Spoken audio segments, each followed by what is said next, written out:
Bon, je vous avoue que c'est peut-être pas le meilleur moment de l'actualité en ce moment pour parler du personnage de Jonathan Majors dans le MCU. Vous le savez, l'acteur fait face à plusieurs polémiques depuis maintenant quelques jours, on en a parlé sur la chaîne, il est accusé de délit d'agression envers une femme, il n'y a pas eu depuis de détails significatifs, c'est pour ça que je vous tiens pas vraiment au courant de chaque mise à jour qui se fait, etc. Il n'y a rien qui vraiment change le game dans cette histoire, mais quoi qu'il en soit, le 8 mai, on aura potentiellement des réponses vu que l'acteur est censé se représenter devant la justice, donc d'ici là, on verra, mais quoi qu'il en soit, en attendant, le MCU continue, les interviews sont toujours là, et les révélations pleuvent, puisque bonjour à toutes et à tous, on m'appelle Steven, nous allons revenir sur des déclarations qu'a lâché le scénariste de Avengers Kang Dynasty, mais aussi le scénariste de Ant-Man and the Wasp Quantumania, qui est en fait la même personne, vous l'aurez compris, Jeff Loveness, qui a littéralement spoilé, en interview on peut le dire, il a confirmé une théorie que l'on évoque depuis maintenant un moment quand même, on va pas se le cacher, que ce soit vous en commentaire, que ce soit moi, on a eu l'occasion même de développer cette théorie jusqu'à son os, jusqu'à sa moelle, dans cette vidéo que je vous laisse découvrir ou redécouvrir si ce n'est pas déjà fait, puisque nous disons depuis un certain moment que notamment les 10 anneaux de Shang-Chi, mais aussi, on va dire, toute la technologie autour de Kang, que tout ça est lié, et aussi évidemment le bracelet de Miss Marvel. Et aujourd'hui, Jeff Loveness s'est dit, tiens, écoute, si je peux leur donner certaines réponses, si je peux leur donner quelque chose, voilà, où ils peuvent être sûrs de quelque chose dans le MCU en ce moment, dans cette période de trouble. C'est vrai que Jeff Loveness a le cœur sur la main, on le remercie. Je vais vous lire ce qu'il a déclaré donc en interview. Et pour le citer, il a dit « Je suppose que cela entre en territoire spoiler, mais je suis sûr que les gens ont compris le fait de dire « Oh, Kang a la technologie des 10 anneaux, c'est intéressant » ou encore « Oh, ces glyphes ont l'air d'être un peu semblables ».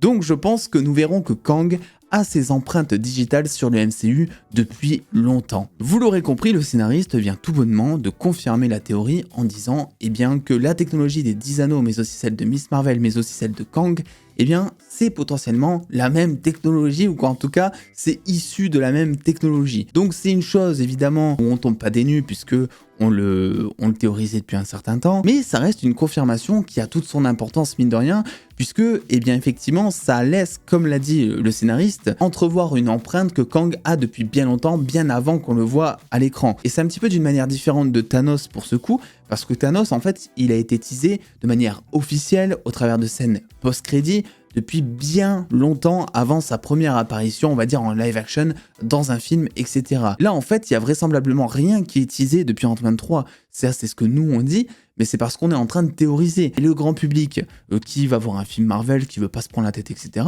il sait pas potentiellement que Kang est là depuis le début. Au contraire de Thanos, qui a marqué sa présence comme étant le big boss, par-dessus les Chitauri, Loki, etc., depuis très longtemps avant son apparition donc d'Infinity War.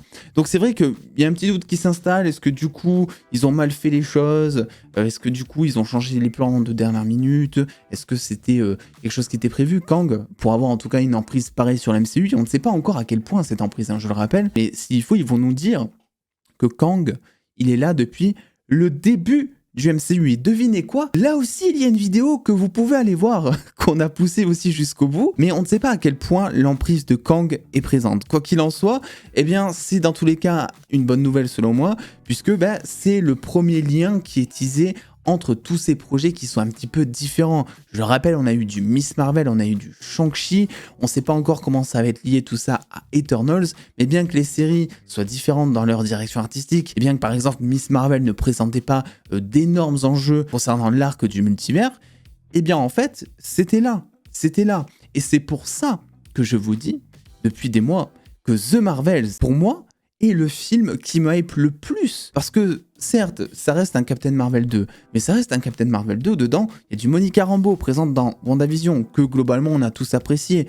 Il y a eu du Miss Marvel qui, je sais, divise un peu plus, mais que moi, j'ai apprécié. Et surtout, t'as Captain Marvel aussi, que personne n'a aimé, ok, je vous l'accorde, mais surtout, il y a quand même toute cette histoire autour du bracelet. Ce qui est teasé en scène post-crédit de Miss Marvel, on va en avoir davantage dans ce film, avec potentiellement soit de nouvelles questions, mais peut-être aussi de nouvelles réponses à apporter. Donc ça fait plutôt plaisir, et ça veut dire que The Marvels va s'inscrire directement dans cet arc autour de Kang le Conquérant le multivers, Loki, toutes ces choses-là. Et là où les Gardiens 3 à côté, pour l'instant, de ce qu'on nous a montré, de ce que l'on sait au travers d'interviews, de ce qui a fuité, même s'il n'y a pas grand-chose qui a fuité en vrai pour ce film, nous présente pas tellement un film qui aura des enjeux en termes de saga, mais plus un film qui se suffira à lui-même, qui sera certes, je pense, très très bon, il n'y a pas de souci à ce niveau-là, les trailers ont l'air quali, etc. Et c'est vrai que pour un gros fan du MCU comme moi, The Marvels me hype d'autant plus, parce que tout l'intérêt pour l'instant que l'on a envers cette saga du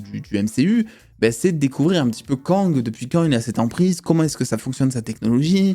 Voilà, donnez-nous des réponses finalement. Ça crée aussi un petit lien qui n'est pas négligeable avec Kang Dynasty et Shang-Chi, puisque le réalisateur qui a été choisi pour réaliser le prochain film Avengers Kang Dynasty, eh bien c'est le réalisateur de Shang-Chi, ce qui laisse penser évidemment que Shang-Chi sera dans le film, et ce qui va toujours dans ce sens de dire que les 10 anneaux de Shang-Chi auraient plus ou moins le même fonctionnement, la même technologie qu'un Kang le Conquérant, et qu'on pourrait remonter dans ce film qui est censé nous présenter donc l'histoire un peu de Kang, j'imagine en tout cas, parce que bon, Kang Dynasty, ça va potentiellement nous présenter donc les variantes de Kang, comment il a fait pour se dupliquer, etc. Mais vraisemblablement, je pense que c'est aussi le film où on peut s'attendre à une origin story du personnage, ses enjeux, sa psychologie, et comment est-ce qu'il en est arrivé là, parce que pour l'instant, on te présente juste un Kang direct en armure, soit anti-héros, on va dire, dans Ant-Man 3, soit totalement méchant, et un Kang aussi un petit peu perdu à la fin de Loki, qui a vécu sa vie. On n'a pas eu le début de cette histoire, donc tout ça, ça va être expliqué dans Kang Dynasty, et ça fait sens avec ce que nous a dit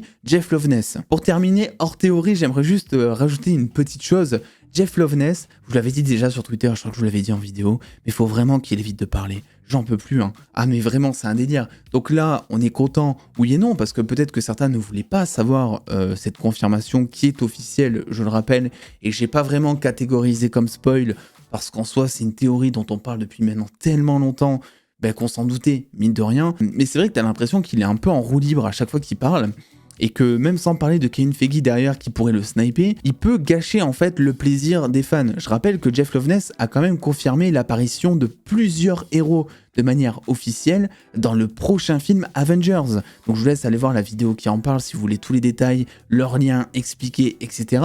Mais c'est ça pour le coup, c'est peut-être quelque chose qu'on aurait je sais pas, voulu garder secret, quelque chose qu'on aurait aimé découvrir lors des promos ou lors de certaines rumeurs. Voilà, peut-être que j'en sais rien, Hawkeye est présent dans le film, pourquoi, comment, voilà. Donc à chaque fois qu'il parle, en fait, il dévoile un truc.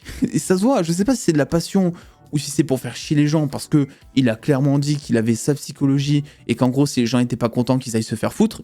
Bon, il a pas dit ça comme ça, mais c'est ce qu'il a quand même clairement laissé sous-entendre. Donc, je m'interroge. Voilà, c'était le petit mot de la fin. N'hésitez pas à me dire votre avis, vous, sur cette confirmation de théorie. Est-ce que vous êtes content ou pas? Est-ce que vous avez vu le truc venir? Et puis attendez, dos, prenez soin de vous. Faites tout bien kiffer. Checkez toutes les vidéos qui sont sorties sur la chaîne, parce qu'il y en a beaucoup qui sortent tous les jours. Des bisous les dos.